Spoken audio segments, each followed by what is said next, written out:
čom je život? Život je o tom, aby si bola šťastná. O nič iné nejde. Tak prečo sa neustále stretávaš s tými toxickými ľuďmi? Prečo máš s nimi neustále vzťahy? A prečo to nevieš zastaviť?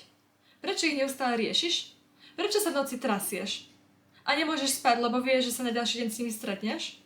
Prečo sa cítiš pod kontrolou a vydieraná a obťažovaná a neustále tlačená do situácií, ktoré nechceš robiť a cítiš sa z nich absolútne otrasne, lebo tí ľudia ti jednoducho berú energiu a ničia ti život?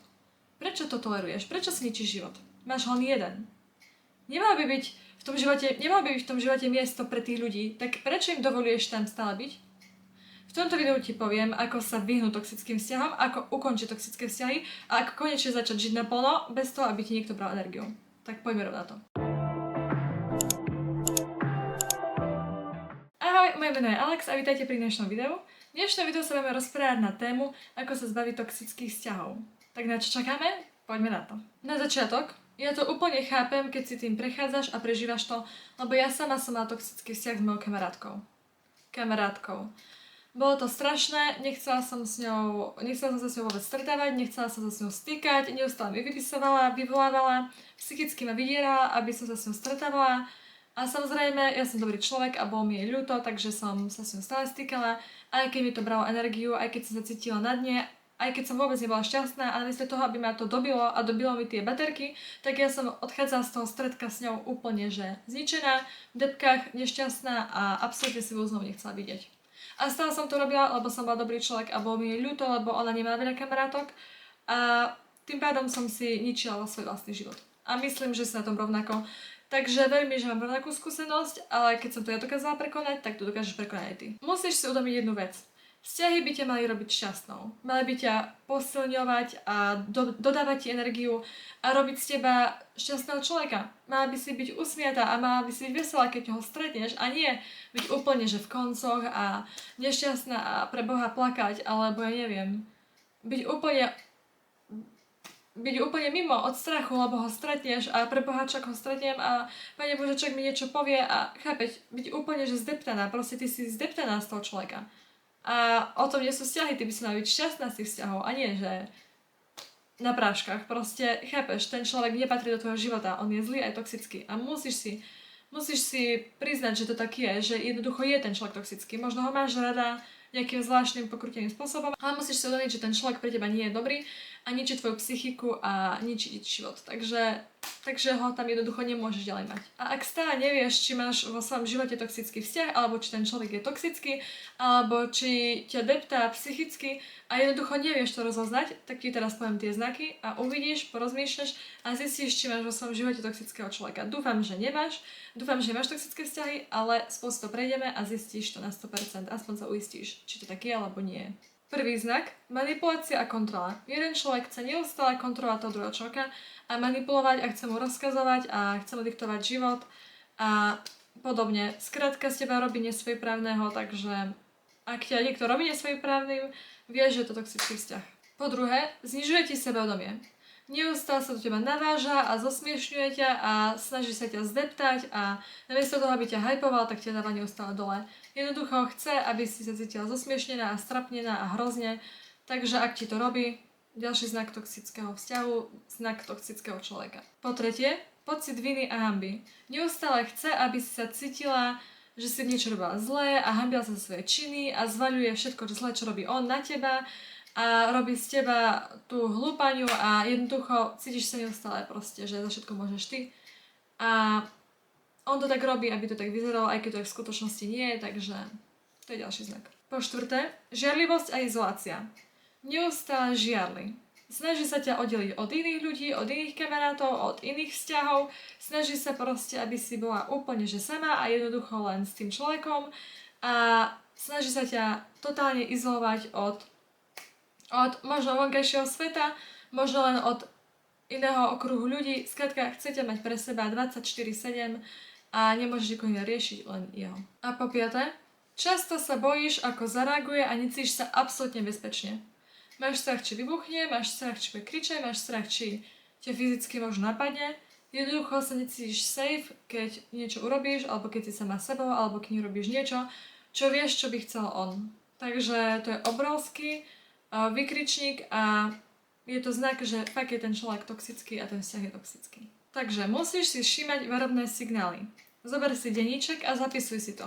Zapisuj si, ako zareaguje, zapisuj si, čo ti robí, čo ti naopak nerobí. Zapisuj si, ako sa chová. Sleduj tie red flags. Uvidíš, prídeš na to, či je ten človek toxický alebo nie. On to možno bude tajiť a snažiť sa to uhrať a tak, ale ty eventuálne na to prídeš, že je toxický a že robí zle a cítiš sa vďaka nemu zle. Skús mu napríklad povedať, čo si reálne myslíš. Skús mu otvorene, úprimne povedať, ako sa cítiš.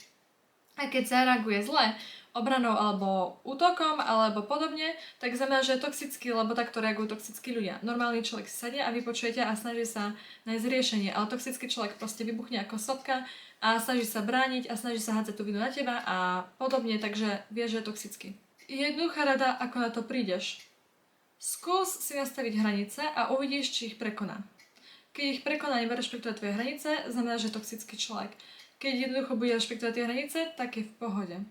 Chápeš, keď mu povieš, ešte to urobíš raz a ja odídem a končíme spolu a on to fakt urobí, znamená, že nie je cesty späť. Ak to neurobí a bude sa snažiť, tak ešte je tam nejaká šanca. Chápeš, jednoducho si nastav tie hranice a uvidíš, ako bude reagovať. Musíš si dať pozor na toxické vzťahy, lebo tie toxické vzťahy ti môžu naozaj ublížiť a môže mať veľké problémy so svojím psychickým zdravím. Môžeš skončiť úplne že vyhorená. Môže mať obrovský chronický stres, môže mať stavy úzkosti, môže mať panické záchvaty. Chápeš, môžeš úplne začať pochybovať o svojej vlastnej hodnote. A prestaneš si veriť a prestaneš sama sebe dôverať svojmu úsudku. A chápeš, budeš si myslieť, že si úplne že na nič, lebo on ťa tak bude degradovať a budeš tak reálne aj cítiť, lebo on bude chcieť, aby si tak cítila.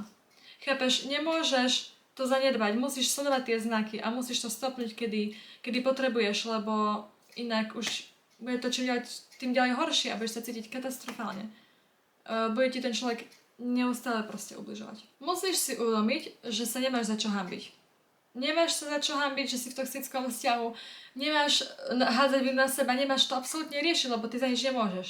Ty nemôžeš za to, že máš dobré srdce a že si chcela byť dobrý človek. Ty za nič nemôžeš. Takže nezostávaj ticho, nehanbi sa za to. Odíď, keď potrebuješ. Vynadaj tomu človeku, povedz, čo si myslíš, nastav hranice. Nehanbi sa. Ty za nič nemôžeš. Možno keď si bola malá, tak si v živote nezažila lásku. Vyrastala si v toxickej rodine a tým pádom si teraz zamenila si lásku s tou toxicitou. Chápeš, myslíš si, že ten partner je super a že konečne ti dáva to, čo si nezažila v rodine, ale v podstate je to úplne to isté a znovu máš toxický vzťah a znovu si tam staknutá a nevieš sa z toho dostať a zvyčajne to je kvôli tomu, že fakt si v tej rodine nevidela reálnu lásku, reálne vzťahy, ako fungujú, ako majú fungovať, takže si to jednoducho pomýlila a myslela si, že konečne to našla, ale nie je to tak. Nemáš sa za čo hanbiť, nie je to tvoja vina, ty za nič nemôžeš, ale musíš odísť, lebo je to úplne, že chore, proste musíš odísť, nemôžeš tam zostať. Bude ťa psychicky deptať a ničiť. Musíš odísť. Možno si myslíš, že to láska, ale nie je to láska. Možno som krutá, ale poviem to na rovinu. On ťa neľúbi. Keby ťa ľúbil, nechoval by sa k tebe tak. Takže to nie je láska. Ty si to jednoducho zamieňaš, ale neľúbi ťa, nie je to láska. Je to toxické a zlé. A uteč, kým sa dá. Dôležité je uvedomiť si, že ten človek sa nikdy nezmení. Nikdy sa nezmení. Dá si mu milión šancí, milión príležitostí a on sa nezmení. A neskončí to od seba samé len tak. Ty to musíš ukončiť, lebo keď ty to neukončíš, on to neukončí. A ty, keď budeš neustále dávať príležitosti na to, aby sa zle správal a aby ten toxický vzťah pokračoval, tak on bude pokračovať. Takže ty to musíš ukončiť. Na nič nečakaj. Nemusíš sa bať, že skončíš sama. Možno máš strach, že keď ho opustíš, alebo ju opustíš, tak budeš úplne sama, ale nebudeš. Lebo sľubujem, tam vonku na teba čakajú tí tvoji ľudia, tí správni ľudia pre teba. Tí, čo ťa budú ľúbiť a podporovať a milovať. To je jedno, či to budú kamaráti, alebo partner, alebo ktokoľvek. Skrátka, neboj sa, že staneš sama. Sľubujem, že nájdeš ľudí, ktorí nebudú toxickí a ktorí budú pre teba tí praví. Viem, že je ťažké uniknúť z toxického vzťahu. Ale nemôžeš zostať v takomto vzťahu. Nezaslúžiš si život prežiť v týchto hrozných, katastrofálnych podmienkach, keď budeš neustále v strachu a v napätí a budeš sa bať toho človeka, čo ti urobí alebo čo povie a ako ťa bude deptať. Zaslúžiš si viac, zaslúžiš si od života viac ako len takýto toxický vzťah. Takže prosím, aj keď je to ťažké, musíš uniknúť z toho vzťahu, lebo inak nebudeš šťastná a ty si zaslúžiš šťastie. Lebo život je o šťastie, o ničom inom, o šťastí. A ako sa dostať z toxického vzťahu? Poprvé, Musíš si uvedomiť, že vôbec máš ten toxický vzťah. Keď si to uvedomíš, super, máš najťažšiu vec za sebou. Po druhé, vyhľadať podporu. Nájdi si niekoho, komu to môžeš povedať. Kamarátku, mamku, sestru, partnera, terapeuta, psychológa, psychiatra, to je úplne jedno. Skrátka, musíš sa niekomu zdôveriť. Nemôžeš byť na to sama. Po tretie, nastav svoje hranice alebo odiď. Skús to, nastav ich a uvidíš, ako zareaguje. Keď ich nedodrží, odiď. Na nič nečakaj. Po štvrté, venuj sa sebe a vylieč sa z toho. Keď sa budeš sebe venovať a budeš na seba dávať tú pozornosť a nie na toxických ľudí, tak sa z toho dostaneš, sľubujem. Venuj sa svojim koničkom, venuj sa svojim záľubom, venuj sa sebe. Nikto nie je dôležitejší ako ty. A na záver, sľubujem, že ťa v živote čakajú pekné veci. Čakajú ťa ľudia, ktorí ťa budú milovať, ktorí ťa budú podporovať. Čakajú ťa úžasné zážitky, nezabudnutelné zážitky. Čakajú ťa splnené sny. Nechaj sa zničiť a zeptať tým iným človekom. Nezúfaj, dostaneš sa z tej situácie, dostaneš sa z toho vzťahu, unikneš mu a budeš sa cítiť znovu sama sebou a budeš šťastná. Nezahoď ten život len kvôli nejakému toxickému človeku, ktorý to nemá v poriadku. Nezúfaj, ten život ide ďalej a budeš v tom živote šťastná. Sľubujem a viem, že tak bude, takže sa absolútne neboj, lebo ak som sa dostala z toho toxického vzťahu ja, tak sa z neho dostaneš aj ty. Ja ti verím. A teraz to najdôležitejšie. Ak si uväznená v toxických vzťahoch so svojou rodinou alebo s partnerom a nevieš sa dostať preč a si v nebezpečných situáciách, musíš niečo urobiť.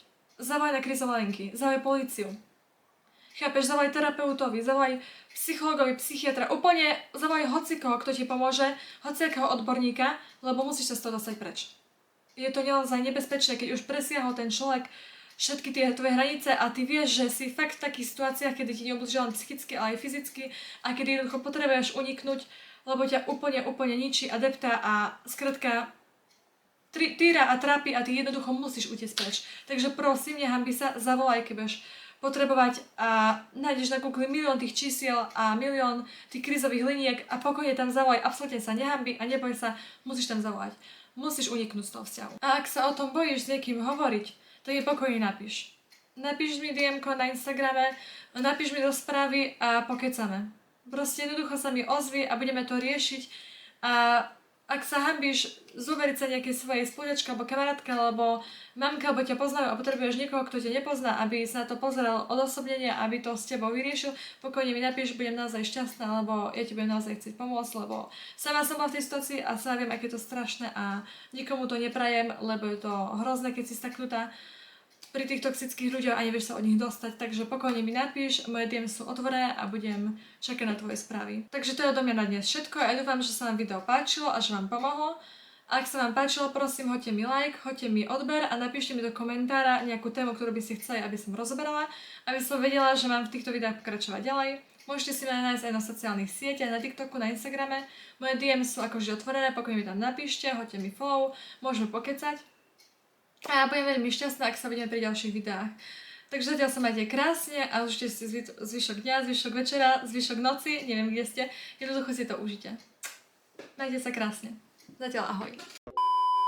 Je to vážne.